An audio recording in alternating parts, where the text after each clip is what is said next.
Hi, welcome to Jetty Penang, May 2022. I'm standing in front of Tan Chong Motors.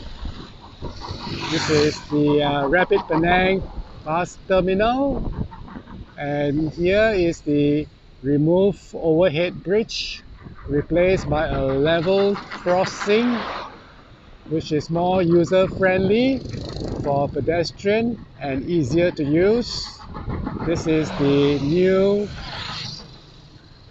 street level bus stop for pickup and drop off, and this is the old bus stop for drop off for passengers who wants to go to ferry terminal before the buses take a long route around.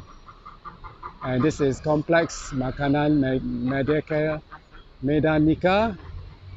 But what is still not yet implemented is the right turn for buses to go straight into the terminal instead of having to go on the long loop around the clock tower.